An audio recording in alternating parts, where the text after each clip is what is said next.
Hello, good afternoon. माझं नाव विशाल आहे आणि हे माझे सहकारी बंधू प्रज्वल हमजरे. आम्ही काही अमरावती शहरात जे काही तलाव आहेत, जसं वडाळी गार्डन, बांबू गार्डन, छत्री तलाव, अशा तलावांना व्हिजिट दिली आणि त्याचं जलप्रदूषणाची संख्या आणि काय लेवल आहे बा जल प्रदूषण, तर त्यावर थोडा आम्ही प्रयोग केला आहे. तर तो तुम्हाला दाखवू इच्छितो. तर हा तिचा फोटो आहे आम्ही काढलेला.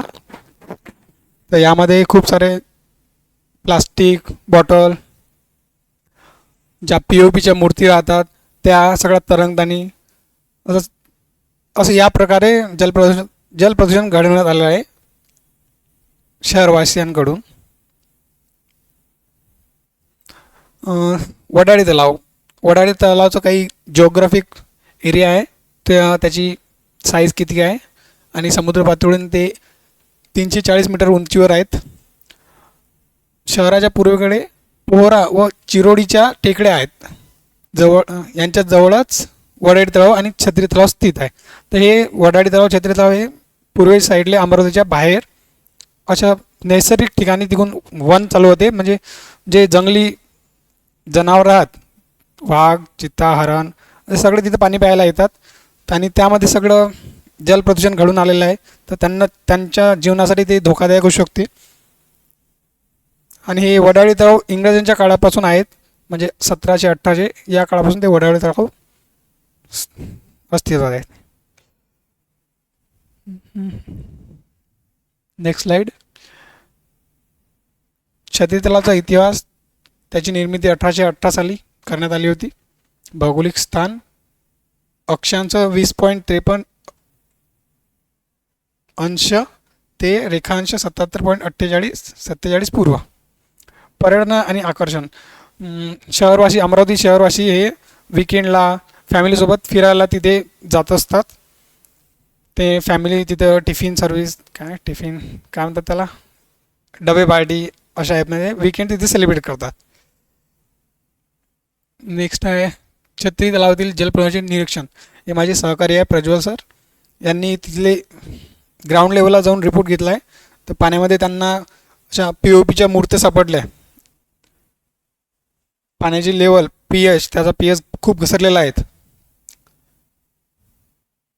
आणि जलप्रदूषण कारणे, जलप्रदूषण असं छत्री तलावाचं किंवा कुठलं पण जलप्रदूषण का होते याची कारणे आम्ही शोधून काढली आहे. तर मेनली जे जलप्रदूषण होते ते राहते घरगुती सांडपाणी. आपण नाल्याद्वारे सरळ ते तलावात, नदीत डायरेक्ट सोडतो. त्यामुळे नदीची जलप्रदूषण होते, पाणी दूषित होते.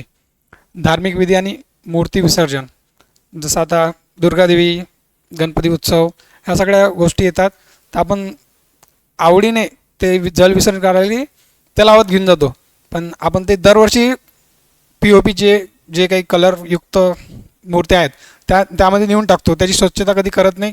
अशा कुठल्याच गोष्टी आपण लक्षात घेत नाही.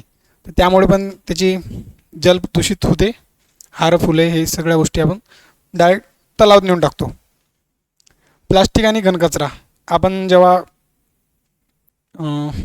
विकेंडला जातो तेव्हा पाणी बॉटल, काही पण प्लास्टिक बॅगमध्ये पण टिफिन घेऊन जातो. जेवण झालं का ते तिथेच टाकून वापस येऊन जातो. तर ते आपली एक स्वतःची जबाबदारी असते. आपण जो कचरा करत आहे त्याला व्यवस्थित स्वतःसोबत आणावे. ती जर व्यवस्था नसेल तर त्या डस्टबिनमध्येच टाकल्यात गेली पाहिजे. हे आपण लक्षात घेतलं पाहिजे.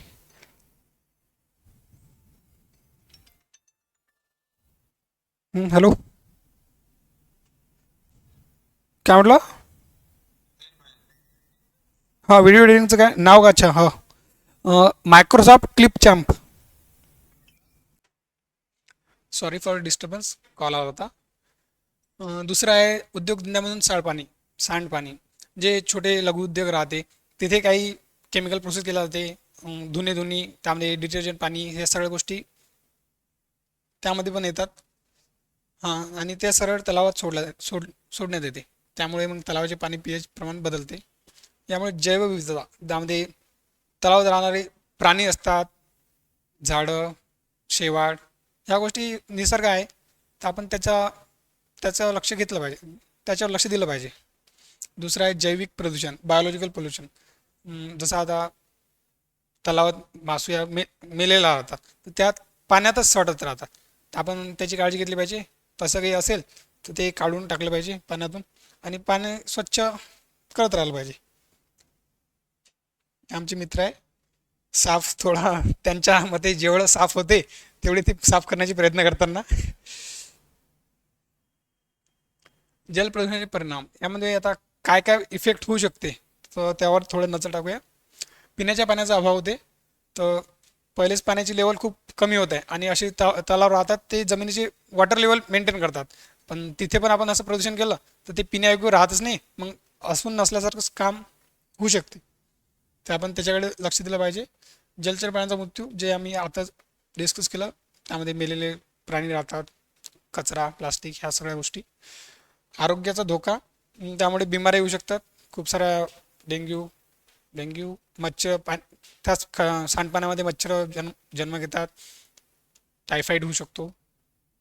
त्या सगळ्या हेल्थ हजार्ड आहेत. पर्यावरणीय असंतुलन, जलचर प्राणी वनस्पती यामुळे परिसंस्थेचे संतुलन बिघडते, पर्यावरणाचा ऱ्हास होतो आणि तलावाची जैवविविधता नष्ट होते. त्यामध्ये मग खराब पाण्याशिवाय दुसरी कुठली गोष्ट आढळतच नाही. मग आपण खराब पाण्याला बघायची पण इच्छा राहत नाही, मग आपण असं जाऊ पण नाही शकत. मग आपलं जे जवळचं राहते आपण ते खराब करून ठेवतो, मग बाहेर बाहेर स्टेटमध्ये किंवा कुठे जायला लागत तर त्या गोष्टीसाठी. तर असं झालं नाही पाहिजे, यासाठी आपण लक्ष केलं. छत्री तलावातील घनकचरा, आम्ही इथले काही फोटोग्राफ घेतले आहेत ते तुम्हाला दाखवत आहे. बघा, पाण्याची लेवल पण कमी झालेली आहे. हा सगळा कचरा काठावर. जलप्रदूषण रोखण्यासाठी उपाययोजना.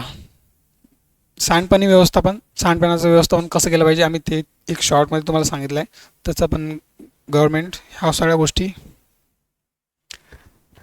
तलाजवळ असलेल्या गटारींमध्ये सांडपाणी थेट तलावात जाण्यापासून रोखण्यासाठी जलशुद्धीकरण प्रकल्प उभारावेत. घरगुती सांडपाणी आणि उद्योगधंद्यांचे सांडपाणी शुद्ध केल्यानंतरच तलावात सोडावे. अशामुळे तलावाची लेवल पण वाढते पाण्याची. मूर्ती विसर्जनासाठी कृत्रिम तलाव, artificial ponds for ideal immersion. तर हे महानगरपालिकेला काही वर्षाआधी चालू झाले, 2 वर्ष झाले. तर तलावाच्या बाजूलाच एक मोठा त्यांनी गड्डा खोदलेला राहतो. तर सगळे धार्मिक जे नगरवासी राहतात ते आपल्या मूर्तीचं विसर्जन आता तिथेच करतात. तर असा एक इनिशिएटिव्ह घेतला आहे, तर यासाठी मी त्यांना धन्यवाद म्हणू शकतो. प्लास्टिक आणि घनकचरा व्यवस्थापन, सॉलिड वेस्ट मॅनेजमेंट. तर हे आपलं इंडिव्हिज्युअल राहते. प्राणी तर कुठले प्लास्टिक त्यामध्ये आणून टाकत नाही, आपणच आहेत जे आपल्या स्वार्थासाठी तिथे जात असतो आणि तास हे सगळं आपण मी कशाला करू. तर ह्या गोष्टी आपण तिथे स्वतःबद्दल आपण हे करतो. तर सगळ्या गोष्टी आपण तिथे असं प्लास्टिक पसरवतो. जनजागृती अभियान, पब्लिक अवेअरनेस कॅम्पेन. तर हे आपण शाळा महाविद्यालयाच्या लेवलवर करू शकतो. म्हणजे प्रत्येक मुलांना जे यंग जनरेशन राहते त्यांना आपण सावध करू शकतो. अशा गोष्टी निसर्गासाठी हानिकारक होऊ शकते.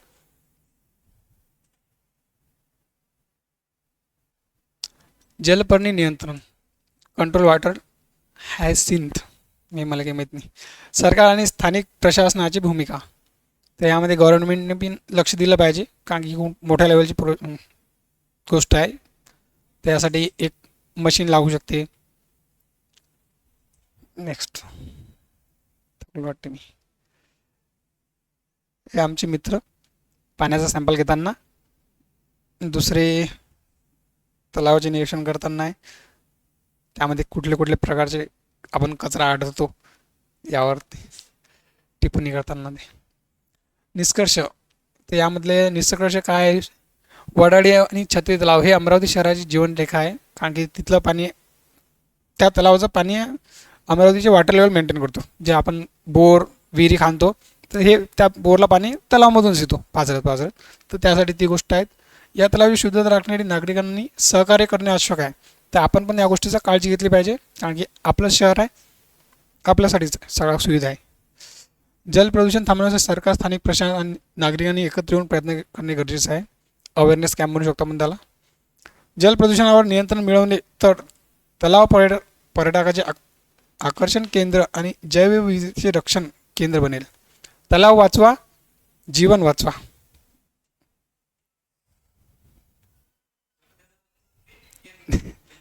हा संदर्भ आहे. हा हा आहे संदर्भ. आम्ही वैयक्तिक प्राथमिक निरीक्षणाद्वारे आम्ही जे स्वतः तिथे जाऊन फोटो काढले, तर त्या बेसिक गोष्टी आम्ही तिथून घेतल्या आहे. दुसरं जे इतिहास आहे तो आम्ही डी डॉक्टर डी बी कारंजकर 2001 त्यांचं एक पुस्तक प्रकाशित झालं आहे, अमरावती शहराचा इतिहास.